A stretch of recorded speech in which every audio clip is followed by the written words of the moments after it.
샬롬 반갑습니다. 샬롬. 샬롬. 오늘 마음에 근심되는 것도 주님께서 다 근심과 두려움을 기쁨으로 바꿔주는 시간 될 줄 믿습니다. 네. 오늘은 제가 그 말씀을 많이 이렇게 적어놨는데 마태복음 5장 21절, 22절과 그 밑에 누가복음 10장 25절로부터 오늘 37절까지 같이 봉독하시면서 그동안 저희가 사복음서와 그리고 예수 그리스도의 십자가 죽음과 부활 후에 이 말씀이 우리 믿는 자 속에 어떻게 역사를 하는가 거기에 대해서 우리에게 배우고 먼저 진정한 이웃이 그리고 진정한 형제가 누군가 그동안 우리가 알고 있었던 거와는 먼저 누구인가를 배울 때 성경에 이렇게 안 풀리던 고리들이 문맥을 통해서 이렇게 풀어지는 귀한 일이 있을 줄 믿습니다.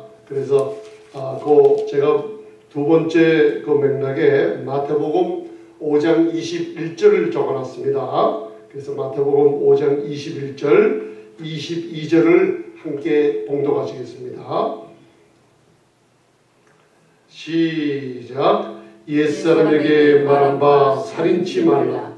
누구든지 살인하면 심판을 받게 되리라 하였다는 것을 너희가 들었으나 나는 너희에게 이르노니 형제에게 노하는 자마다 심판을 받게 되고 형제를 대하여 나가라 하는 자는 공회에 잡히게 되고 미련한 놈이라 하는 자는 지옥불에 들어가게 되리라. 아멘.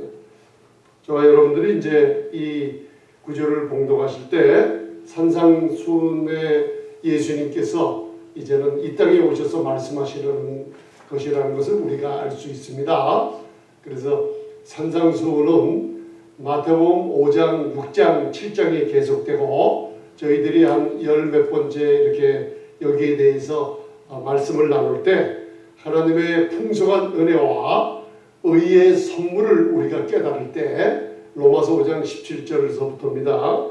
이 산상수훈의 뜻이 무엇인지 저희가 이렇게 성령님께서 마음으로 깨달음 주시는 것을 우리가 많이 체험을 했습니다.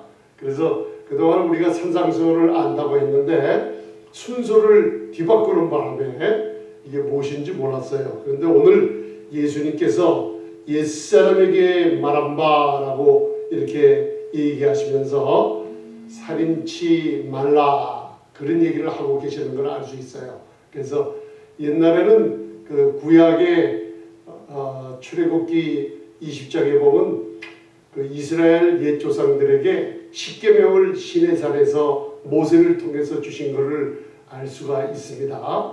그걸 마음에 두시기 바랍니다. 그래서 여호와 하나님이 모세에게 십계명을 줄 때 1계명서부터 십계명을 줬어요. 그래서 저와 여러분들이 그동안 우리가 성경 공부를 통해서 배웠듯이 십계명은 모든 율법, 계명 중에 10개인데 그 10계명 안에 모든 율법, 계명의 뜻이 다 담겨져 있다는 것을 아시길 바랍니다. 그래서 하나님의 마음이 그 십계명에 담겨져 있지 않습니다, 여러분들. 여러분 인간들이 출애굽기 19장에 내가 행해보리라 하나님의 은혜와 하나님의 자비하심과 인자하심 그리고 출애굽기 12장에 오직 어린 양의 피를 의지해서 하나님의 놀라운 전능하심으로 출애굽을 했어요. 그래서 출애굽기 12장에서부터 19장까지는 제가 우리가 배웠듯이 하나님의 순전한 은혜 속에 사는 이 은혜의 시대에 사는 아브라함과 이삭과 야곱의 하나님이라 말씀하시면서 그 하나님께서 언약을 맺었을 때 율법이 오기 전에 맺었다는 걸 알 수가 있어요.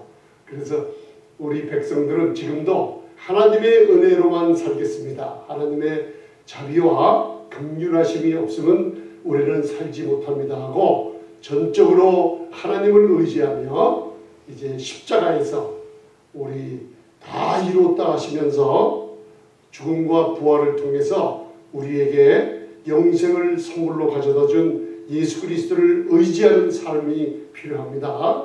그런데 오늘 이 출애굽기 19장에 와서는 그 이스라엘 백성들이 교만한 마음으로 내가 지켜보겠다고 할 때 하나님께서 그 태도를 바꾸시고 갑자기 십계명을 한번 지켜보라고 줬는데 출애굽기 20장에 그게 나와 있어요. 그래서 출애굽기 20장 1절로부터 보면은 여러분들 그 출애굽기를 잘 한번 살펴보면 나 외에 다른 신을 섬기지 말라 하면서 내 이웃 것을 탐내지 말라 하면서 10계명을 주시고 나서 인간들이 이것을 한 사람도 지킬 수 없다는 것을 아시고 그 출애굽기 20장 그 22절 이후에 모세에게 번제단을 세우라는 명령을 하세요. 그리고 번제단에서 번제물과 화목제를 하나님께 드리면은 하나님께서 강림하셔서 그들에게 복을 준다는 이 예수 그리스도의 십자가의 상징을 얘기하고 있어요. 그래서 여러분들 율법은 지켜서 우리가 의롭다함을 얻는 게 아니고 하나님이 베풀어 주시는 그 은혜를 우리가 믿음으로 말미암아 의롭다함을 얻는 것을 우리가 알 수가 있습니다. 그래서 오늘 이 구약의 십계명 옛 조상들에게 말씀하신 옛사람에게 살인하지 말라, 그게 십계명 속에 바로 6째 계명서부터 있다는 걸 마음에 두시기 바랍니다. 그래서 그걸 아시면은 형제들에게, 그러니까 예수님께서 옛사람에게 말한 바 살인치 말라, 그 십계명을 얘기하죠. 살인하면 심판을 받게 되리라 하는 것을 너희가 듣고 너희 조상들이 듣고 지금 너희들이 그것을 열심히 인간의 의로 지켜보려고 행하고 있지만은 이 산상수훈에서는 예수님께서 그러나 이 십계명을 다시 얘기해 주고 있어요. 그게 무슨 얘기냐면 여러분들 이거를 잘 아시기 바랍니다. 십계명은 지켜서 한 명도 사람들이 지킬 수 없다는 것을 깨닫게 하시고 율법을 지킴으로 말미암아 의롭다함을 얻는 인간들이 하나도 없다는 것을 말씀하시고 이것을 지키려고 노력하다가는 한 사람도 구원에 이르지 못한다는 이것을 말씀해 주시고 계세요. 그러면서 거기에 그 살인치 말라는 뜻을 다시 주님께서 예수님이 직접 말씀이 육신이 돼서 온 그분이 우리들에게 살인치 말라는 그 뜻이 무엇인지 다시 설명을 하고 계시는 걸 알 수 있어요. 그런데 오늘 여기서 저와 여러분들이 신앙생활을 하는 동안에 마음에다 꼭 알아야 될 것은 십계명 중에 오늘 그 누가복음 10장을 율법사에게 예수님이 말씀을 주시고 있는데 거기서 이제 십계명이 무엇이냐 하면은 첫째는 1계명서부터 5계명까지는 그런 하나님을 사랑하는 거다. 하나님의 사랑에 대해서 써 있고 그리고 둘째 살인하지 말라서부터는 이웃에 대한 계명이라고 여러분들 마음에 두세요. 이게 율법의 총화요. 온 율법의 강령을 두 가지로 말씀하고 있어요. 첫째는 뭐라 그랬어요? 하나님 사랑을 얘기하고 있어요. 그리고 두 번째는 이웃 사랑에 관해서 말씀하고 있다는 것을 우리가 알 수 있습니다. 그래서 여러분들 십계명이 무엇이냐? 그러면은 여러분 첫째는 뭐라 그랬어요? 마음을 다하여 목숨을 다하여 뜻과 힘을 다하여 하나님을 사랑하고 또 내 이웃을 내 몸처럼 사랑하라. 이 두 가지로 구분이 돼요. 이게 마이크에 말씀이 이제 좀 퍼지는 것 같아서 잠깐만요.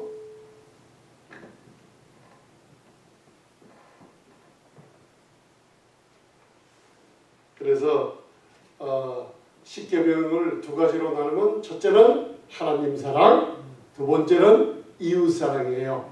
근데 오늘 이 마태복음 5장 21절로부터 읽어보면 살인치 말라고 시작되죠. 옛사람에게 말한 바 살인하지 말라는 것을 너희가 들었다 그랬어요.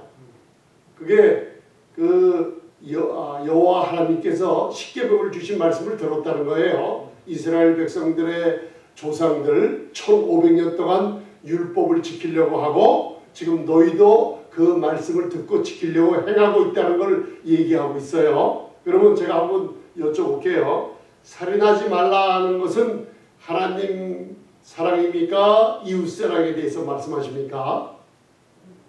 이웃사랑부터 말씀하시는 거예요. 이걸 마음에다 넣으세요. 그래야지 이 산상수훈의 고리가 이 산상수훈을 푸는 열쇠를 여러분들이 이제 가지게 돼요.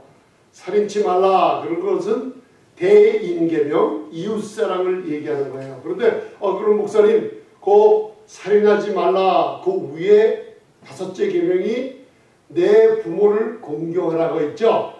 그 공경하라는 이웃사랑의 2째 계명이 아닙니다. 왜 그런가 하면 새 계명에 와서 에베소서 6장에 보면 부모를 공경하라는 것은 큰 첫 계명으로 주셨기 때문에 바로 하나님께 대한 사랑은 1계명서부터 5계명까지 있고 이게 하나님의 사랑이에요. 오늘 산상에서 예수님께서 제자들에게 주시는 말씀은 살인하지 말라는 뜻은 뭐예요? 이웃사랑에 대한 계명을 10가지 계명, 5계명을 다시 설명해 주고 있다는 것을 아시길 바랍니다. 그러고 나서 뭐라고 그랬냐면 형제에게 노하는 자, 그죠?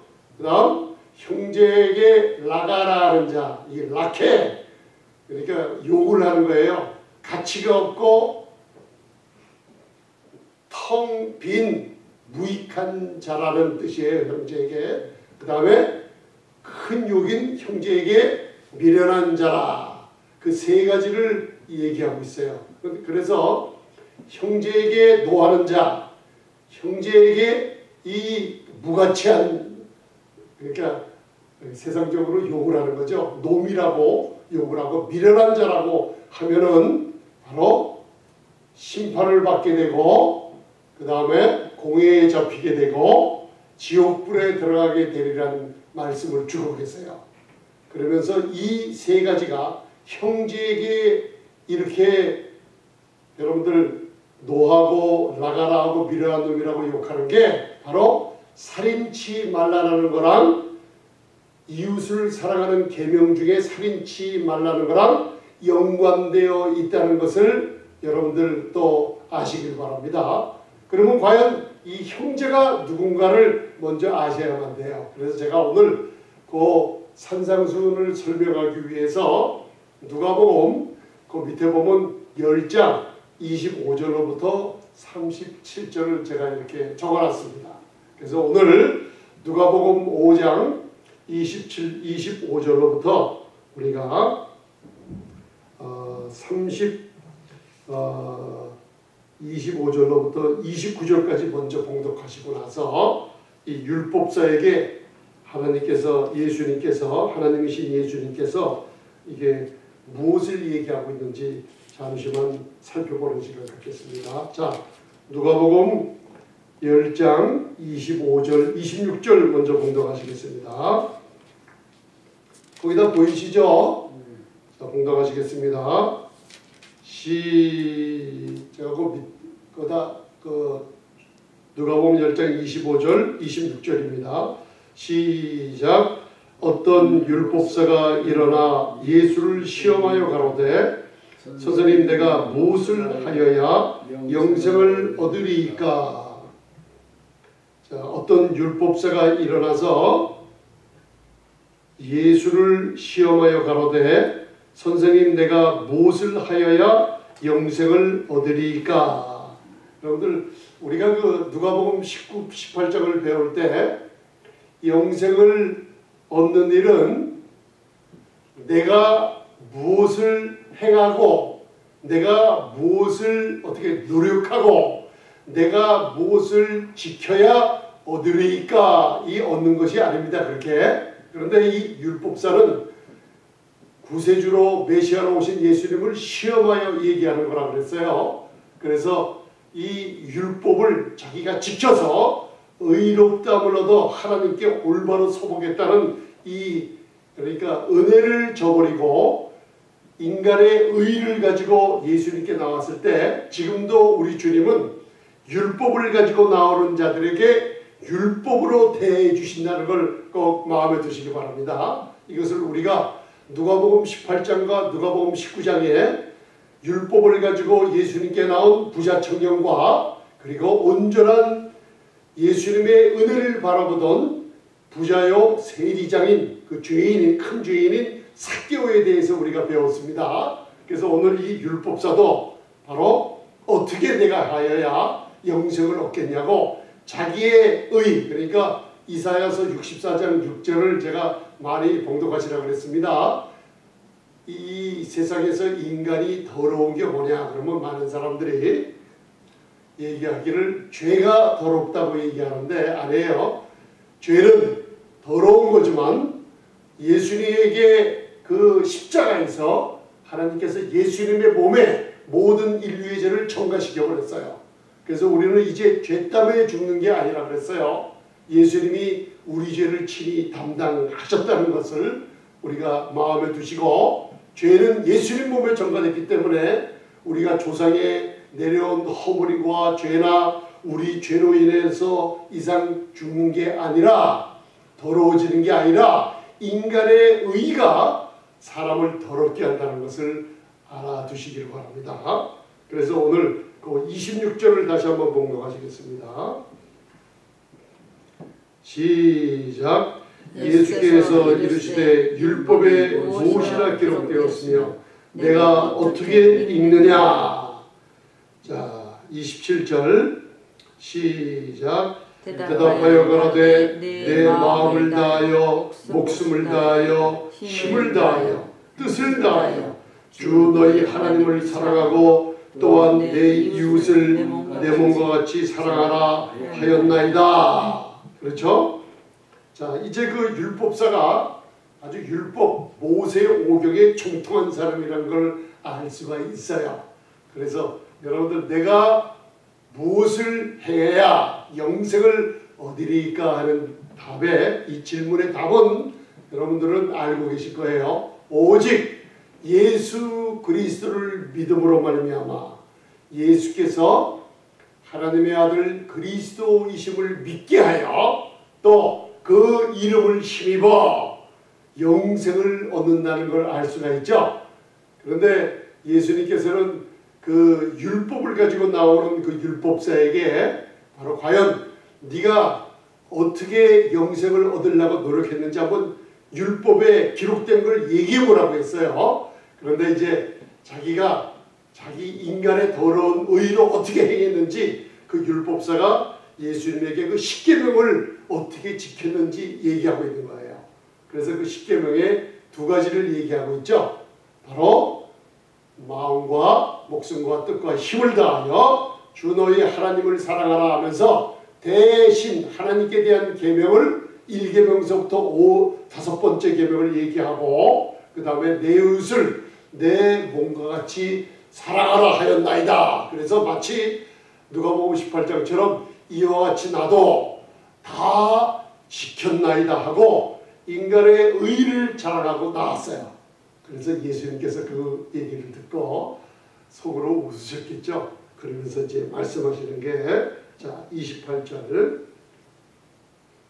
자 28절 이제 율법을 가지고 나온 사람에게 율법으로 대해 주십니다. 28절 시작. 예수께서 이르시되 내 대답이 옳도다. 이를 행하라. 그러면 살리라 하시니.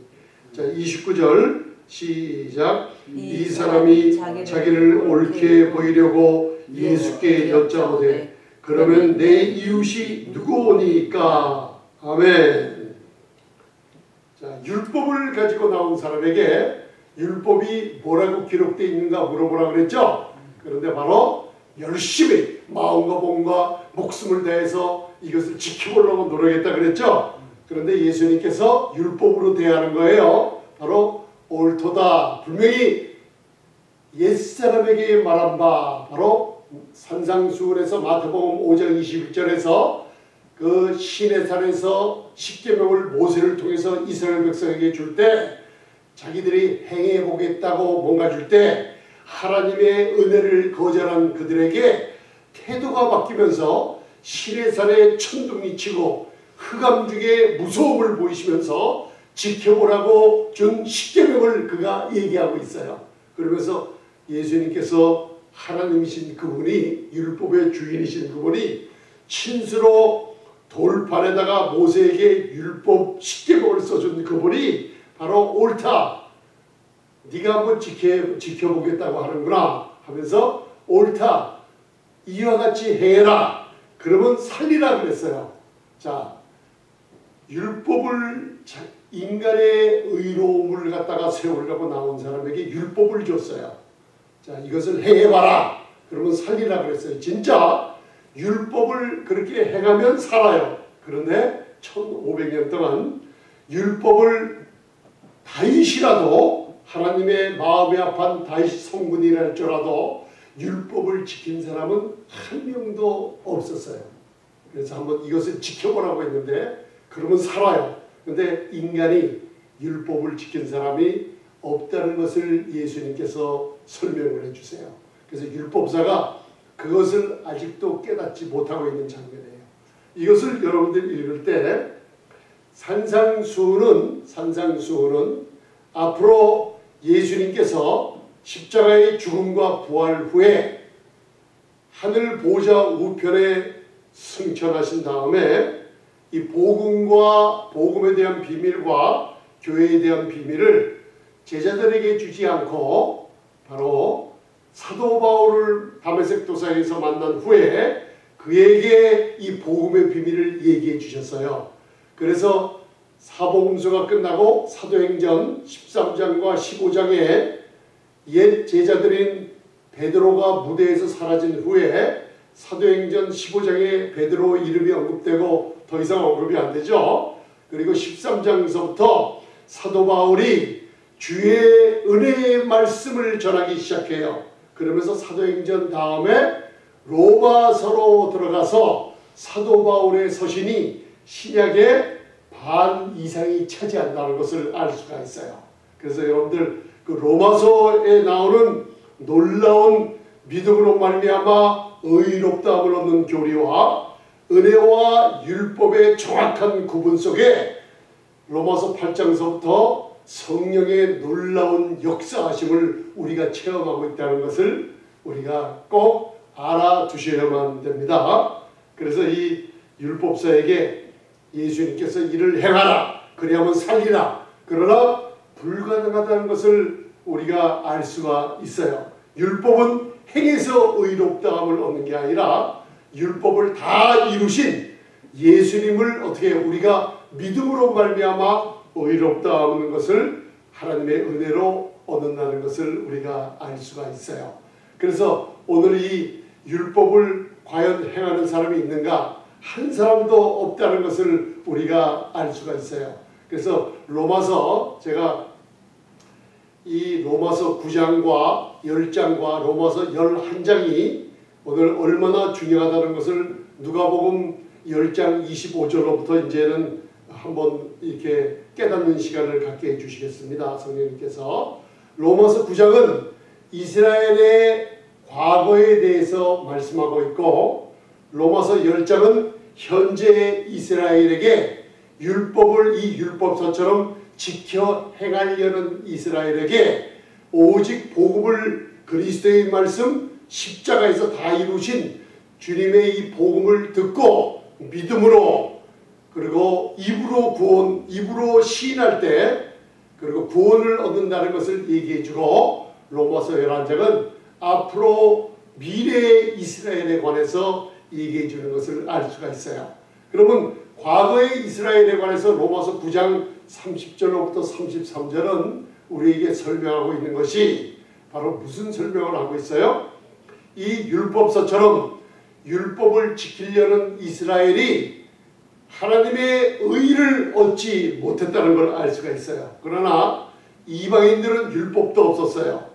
그리고 율법이 없었기 때문에 율법을 지켜 행하는 것이 무엇인지 몰랐다 그래요. 그런데 이방인은 바로 믿음으로 말미암아 의에 이르렀다 그랬어요.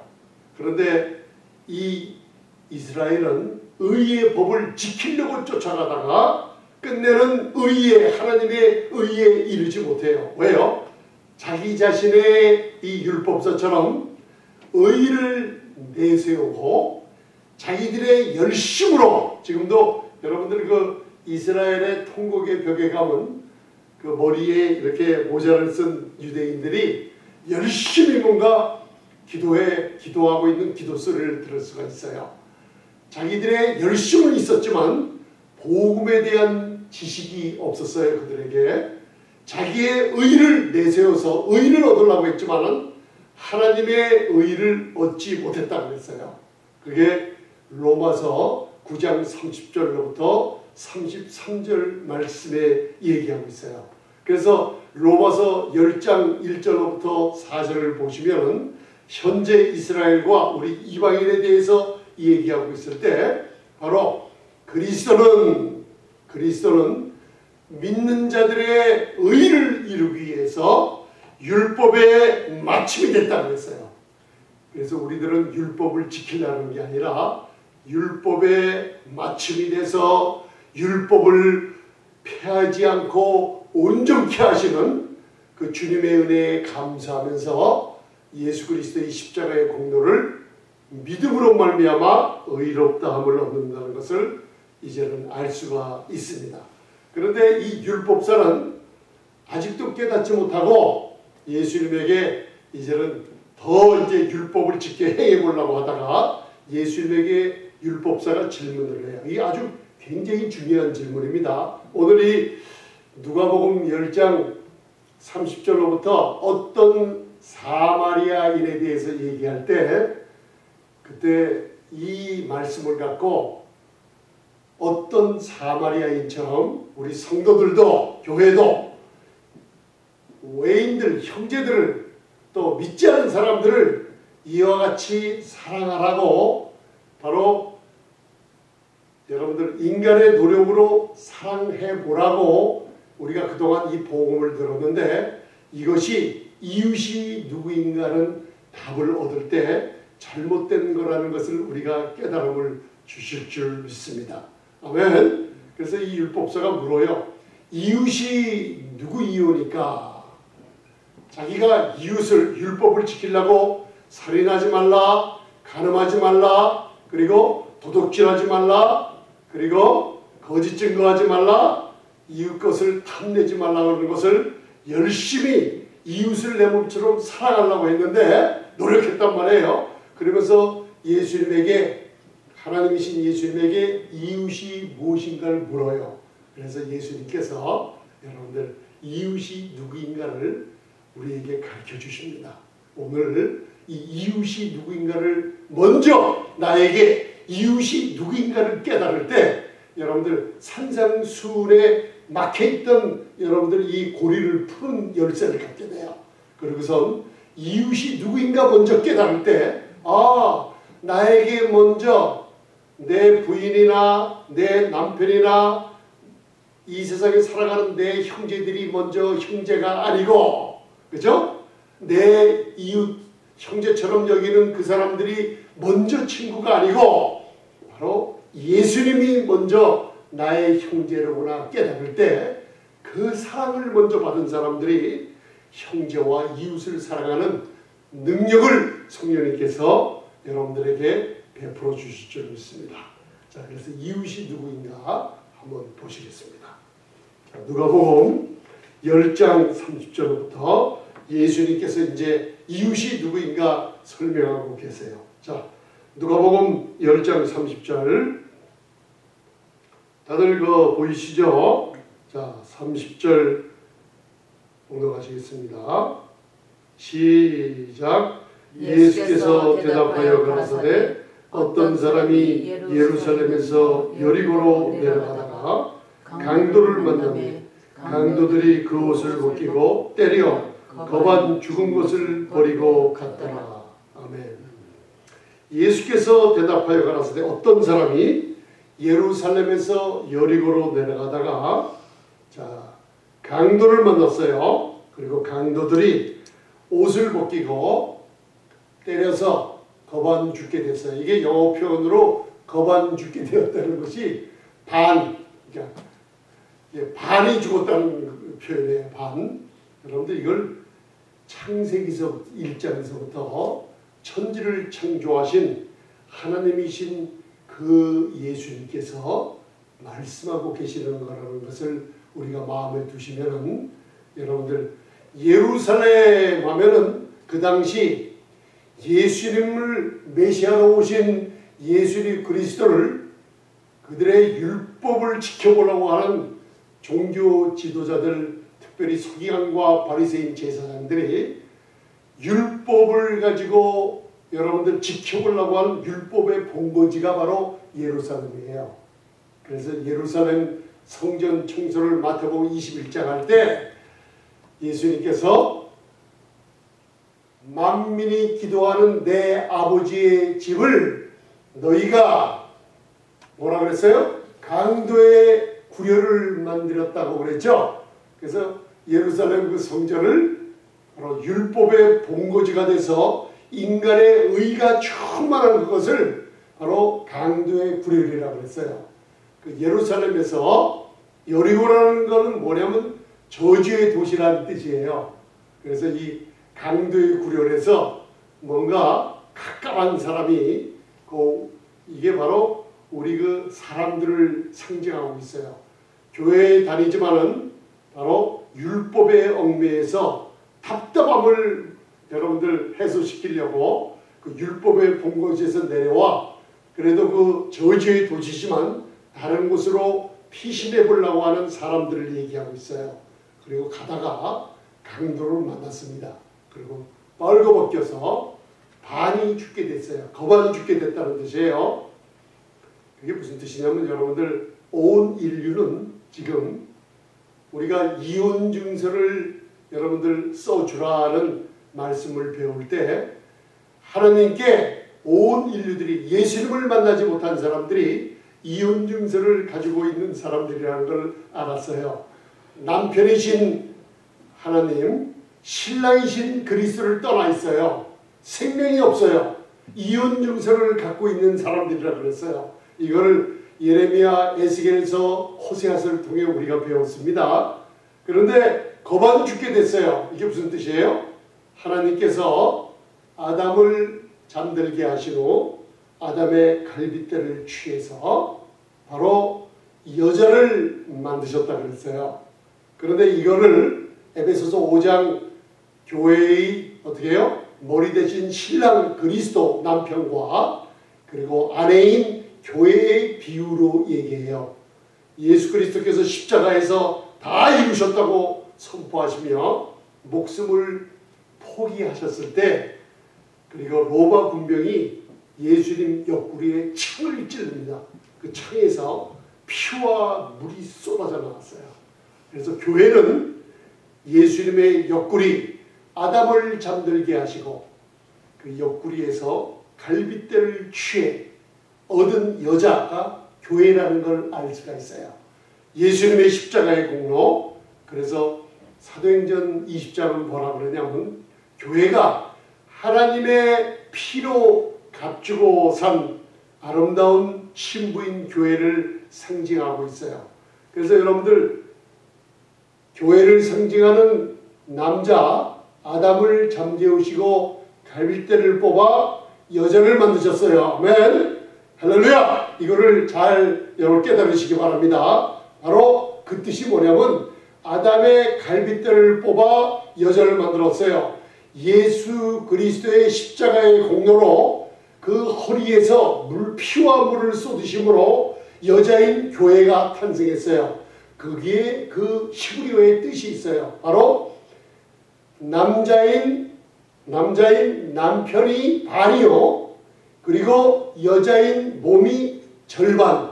남자의 절반을 잘라서 여자를 만드셨듯이 여러분들 그리스도의 몸인 교회는 그리스도의 몸의 절반인 것과 마찬가지로 얘기해 주고 있어요.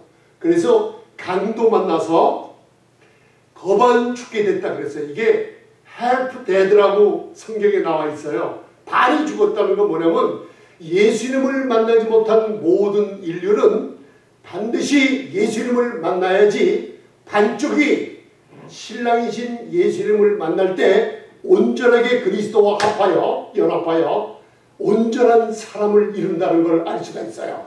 그래서 교회의 머리인 그리스도, 그 몸인 교회가 지체로서 반이신 신랑 그리스도, 거반 죽게 된 인류가 자기의 반쪽인 그리스도를 만나야 모든 아담의 범죄로 말미암아 죄 가운데 있는 누구든지 온 인류가 각 사람마다 거반 죽게 돼 있는 사람들이 참 생명을 얻을 수 있다는 걸 얘기해 주고 있어요.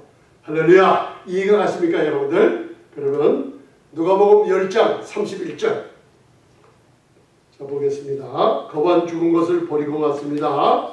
31절 32절 그런데 율법에 여러분들 정통에서 율법을 지키며 하나님께 제사를 드리는 이 제사장과 레위인들이 나와요. 자, 누가복음 10장 31절 32절 봉독하시겠습니다. 시작. 마침 한 제사장이 그 길로 내려가다가 그를 보고 피하여 지나가고 또 이와 같이 한 레위인도 그곳에 이르러 그를 보고 피하여 지나가되. 자, 율법사처럼 율법을 인간의 의의를 내세우고 하나님의 의의를 무시했어요. 메시아를 거절했어요. 그 제사장과 레위인은 여러분들 그 하나님께 예배를 드릴 때 부정케 되면은 여러분들 하나님께 나아가지 못하기 때문에 피하는 것도 있지만은 인간의 의의는 불쌍한 사람들, 죽게 된 사람들을 인간의 율법을 행하려고 하는 사람들을 통해서는 바로 사람을 도울 수가 없다는 걸 얘기해 주고 있어요. 제사장도 레위